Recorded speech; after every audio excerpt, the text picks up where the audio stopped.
नमस्कार दोस्तों, कैसे हो आप सब। ये कहानी के माध्यम से मैं आपको बता दूंगा श्री कृष्ण क्या कहने चाहते थे स्त्रियों के बारे में। आखिर तक ज़रूर सुनना। अगर श्री कृष्ण को पसंद करते हो तो वीडियो को लाइक करके चैनल को सब्सक्राइब कर लेना और कमेंट में जय श्री कृष्णा लिख देना।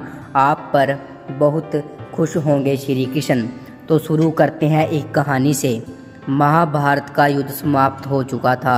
कुरुक्षेत्र में हजारों योद्धाओं का बलिदान हुआ था। पांडवों ने कौरवों को पराजित कर धर्म की स्थापना की थी। लेकिन इस भीषण युद्ध के बाद पूरे भारतवर्ष में दुख, शोक, विरागनी का माहौल था।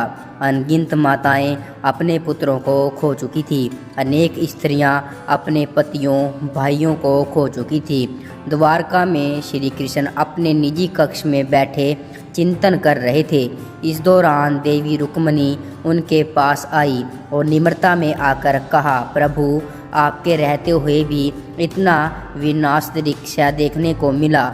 आप तो सर्वज्ञ हैं, फिर आपने इस विनाश को रोका क्यों नहीं? क्या इससे बचने का कोई उपाय नहीं था? श्री कृष्ण ने रुक्मिणी की बात को गंभीरता से सुना और फिर बोले, देवी, यह विधि का विधान है। यह केवल कौरवों पांडवों के बीच का युद्ध नहीं बल्कि धर्म और अधर्म के बीच का संग्राम था। यदि यह युद्ध ना होता तो अधर्म का प्रभाव पूरे संसार में चढ़ जाता। इसलिए धर्म की पुनः स्थापना करने के लिए इसकी आवश्यकता थी। रुक्मिणी ने पूछा, प्रभु, इस युद्ध से बहुत स्त्रियों ने अपने परिजनों को खो दिया है। उनकी क्या गलती थी? उन्हें इतना बड़ा दुख सहना पड़ रहा है। श्री कृष्ण ने उत्तर दिया, देवी, स्त्रियों का कर्तव्य है कि वह समाज की नींव बने। उनके बिना समाज का विकास असंभव है। युद्ध के पश्चात स्त्रियों को अपनी सहनशीलता और त्याग के बल पर समाज का पुनः निर्माण करना होगा। लेकिन आने वाले समय में जब कल युग प्रारंभ होगा तब उनके स्वभाव में बदलाव आ जाएगा। रुक्मिणी ने आश्चर्यचकित होकर पूछा, कल युग में स्त्रियों का स्वभाव कैसा होगा प्रभु?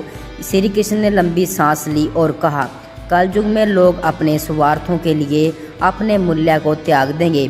पुरुष और स्त्रियां दोनों ही भौतिक इच्छाओं में पड़ जाएंगे। जहां एक और पुरुष अपने अहंकार और लालच में घिरे रहेंगे, वहीं पर स्त्रियां भी असहनता और ईर्ष्या की भावना रखकर दौड़ेंगी। वे पहले जैसी सहनशील और धैर्यवान नहीं रहेंगी। कल युग में स्त्रियां परिवार की आवश्यकता के अनुसार नहीं बल्कि अपनी स्वतंत्रता और अपने सुख सुविधा को प्राप्त करने का सोचेंगी। वे अपने परिवार को एक करने का नहीं बल्कि परिवार से अलग स्वतंत्र रहने का सोचेंगी। लेकिन जो भगवान से अलग ही आए होंगे, ये सभी के बारे में नहीं कहा है। जो अच्छे होंगे वो अच्छे भी रहेंगे, लेकिन अच्छों की मात्रा बहुत कम हो जाएंगी। यानी कि 100 में से 80 ऐसे होंगे जो अलग रहना चाहेंगे अपने परिवार को छोड़कर। 20 ऐसे होंगे जिनका मन लगेगा अपने परिवार में कि हम साथ रहें। यह कोई दोष नहीं बल्कि कलयुग का प्रभाव है जो उनके स्वभाव में परिवर्तन लाएगा। अब रुक्मिणी यह सुनकर गंभीर हो गई। उन्होंने कहा, प्रभु, क्या स्त्रियां अपने पारिवारिक संबंधों से पहले ही स्थिरता नहीं रख पाएंगी? श्री कृष्ण ने कहा, कलयुग में स्त्रियां आत्मनिर्भर होंगी और समाज में अपनी एक पहचान बनाएंगी। वे केवल घर परिवार तक सीमित नहीं रहेंगी बल्कि अच्छे काम भी करेंगी, जैसे कि शिक्षा, व्यापार और समाज। ये अच्छा काम होगा, लेकिन इस स्वतंत्रता के साथ उनका जीवन में बहुत कष्ट भी आएंगे, जैसे कि उन्हें बहुत कुछ सामना करना पड़ेगा। लेकिन सबसे पहले उनको एक पालन जरूर करना होगा, जो कि अपने परिवार के साथ चलना। अब रुक्मिणी ने पूछा, क्या यह स्त्री के लिए श्राप के समान है? श्री कृष्ण ने मुस्कुराते हुए उत्तर दिया, देवी, इसे श्राप मत समझो। यह समय का स्वाभाविक परिवर्तन है। हर युग में स्त्रियों में समाज की एक दिशा है। हर युग में स्त्रियों को नई चुनौतियां दी गई है। द्वापर युग में स्त्रियां अपने परिवार के लिए समर्पित थी, लेकिन कलयुग में वह अपने आत्म सम्मान के लिए जागरूक होंगी।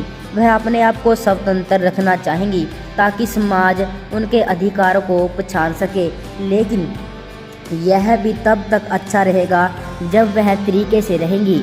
जब हर एक इंसान को अपने स्वतंत्र होने का अधिकार है, लेकिन जब वह ज़्यादा हो जाता है अपने आप को यानी कि किसी की सुनना नहीं, तो बहुत भयंकर काम हो जाएगा।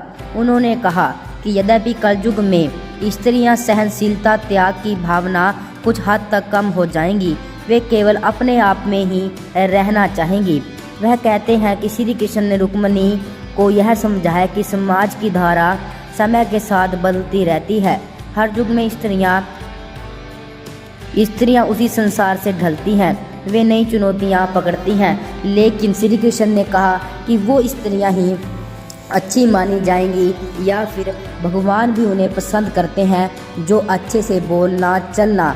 स्वतंत्र रहने का हक सभी को है, सभी स्वतंत्र रहें, काम काज करें, पढ़ाई करें, व्यापार करें, लेकिन ऐसा नहीं कि आप नशे करने शुरू कर दें। श्री कृष्ण ने कहा कि समाज कलयुग में ऐसा टाइम आएगा कि पुरुषों से ज़्यादा ही स्त्रियां धूम्रपान नशा शुरू कर देंगी। श्री कृष्ण के कहने का मतलब कह रहे हैं कि श्री कृष्ण की काम करो, व्यापार करो, लेकिन लिमिट में। ऐसा नहीं कि आप बहुत ज़्यादा ही अर्पित कर दो अपने आप को इस संसार में, अपने परिवार का भी ध्यान ना रखें, अपने माँ बाप की भी कोई अच्छे से तरीके इज्जत ना रखें। ऐसा नहीं करना है। श्री कृष्ण के कहने का मतलब यही है कि सब कुछ करें लेकिन लिमिट में करें। दोस्तों, कहानी कैसी लगी कमेंट करके ज़रूर बताना।